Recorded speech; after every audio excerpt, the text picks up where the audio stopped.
Երեք տեղի ունեցավ Ռուբեն Վարդանյանի գործով հերթական նիստը Բաքվի դատարանում եւ դուք ինչ տեղեկություն ունեք իր փաստաբանը փոխանցել է որ այստեղ ի պաշտպանություն իրեն հացադուլ անող քաղաքացիներ կան կամ ինչ նոր տեղեկություն ունեք իր մասին Տեղեկությունը միայն այն է ինչ բոլորը տեսնում են լրատվականներով գիտեք որ կոմունիկացիա չկա առհասարակ բարբերաբար ընտանիքի հետ շփում է լինում բայց այս պահին բացի այն ինչը որ բոլորիս է հայտնի ուրիշ տեղեկություն չունենք Դուք շարունակեք ձեր հացադուլը Այո անպայման Դեռ մեր հացադուլը ինչ որ նշված չի օր հա անժամկետ է ենք այստեղ ենք Տեղեկություն տարածվեց, որ մարդու իրավունքների պաշտպանն է այցելել ձեզ, ինչ հորդորով հանդես եկավ դադարեցնեք, թե ինչ քննարկեցիք իր հետ եւ արդյոք Մանեթ Հանդիլյանի հետ հանդիպում եղել է։ Մանեթ Հանդիլյանի հետ հանդիպում չի եղել, ես անձամբ եմ երկու բառ շփվել ՄԻՊ-ի հետ։ Մի քանի հարց տվեցի, հարցերից առաջինը այն էր, որ ինչ է այսքան ժամանակ արել Բաքվում գտնվող մեր գերիների հետ կապված իր պատասխանը այն էր որ իր լիազորությունների շրջանակներում չի ու ինքը զբաղվում է միայն Հայաստանում գտնվող հայերի մարդու իրավունքների պաշտպանությամբ, այսինքն ստացվում է որ երբ որ Հայաստանից դուրս ես գնում դու այլևս հայ չես ու իրան ինչ հարց տալիս է այդպես կծկտուր չգիտեմ ակնկալիք չունեմ ես իրենից ճիշտ ասած ակնկալիք չունեմ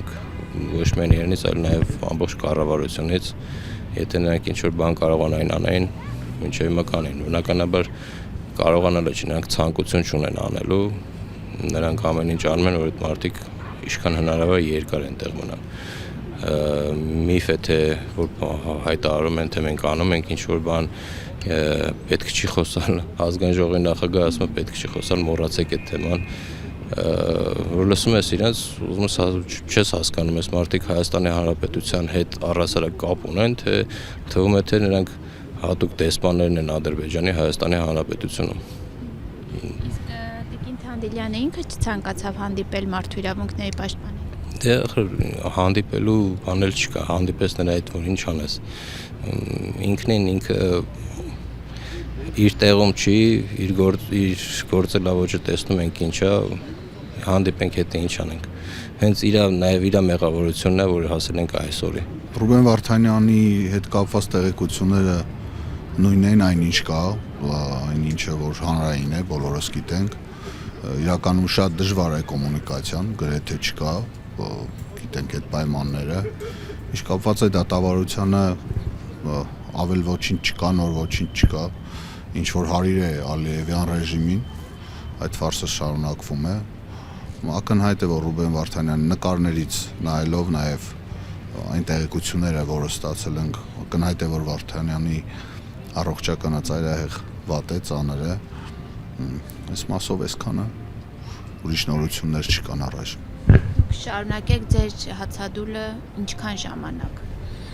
Ինչպես որ ասել ենք, մինչև Ռուբեն Վարդանյանը հացադուլից դուրս գա, այս խնդրանքը մինչև հասնի իրեն, հուսանք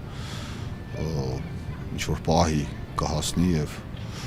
նախ նրանք կիմանան, բոլոր մեր տղաները, որ իրենք մենակ չեն, այստեղ սարտարողներ ունեն, նրանք անհաղորդ չենք, իրենց կյանքը թանկ է և մեզ պետք է և պետք է մեր հայրենիքում Ձեզ այցելում են քաղաքական, հասարակական գործիչներ օրվա ընթացքում կոչանում են, հորդորում են դադարեցնեք, ինչ են առաջարկում Այո, այցելում են, սատարում են, բավականին շատ են և մարդիկ, անհատապես և հայտնի գործիչներ, և քաղաքական, և հասարակական, հորդորում են բնականաբար և անհատական զրույցներում Երեք զրուցել եք մարդու իրավունքների պաշտպանի հետ, երբ որ այցելել է հացադուլ հայտարարած քաղաքացի Ոչ, ես չեմ զրուցել մարդու իրավունքների պաշտպանի կամ առհասարակ իշխանության հետ կապված ինչ է նաև այդ կառույցը, որը ցավոք պետք է անկախ լիներ, այսօր մենք տեսնում ենք առհասարակ իշխանությունների հետ կապված որևէ կառույցի ներկայացուցիչի հետ կամ իրենցից որևէ մեկի հետ խոսելու ինչ-որ բան չեմ տեսնում, որովհետև իրենք ունեն հստակ գործառույթներ, որը վաղուց պետք է անեին եւ չպիտի սպասեին, որ հանրությունը կամ հանրության ինչ-որ մասը բարձրաձայնի, որ արձագանք տան ինչ-որ, հետեւաբար խոսելու ոչ մի տրամաբանություն չեմ տեսնում, ես չեմ խոսել ոչ եւ ցանկություն չունեմ։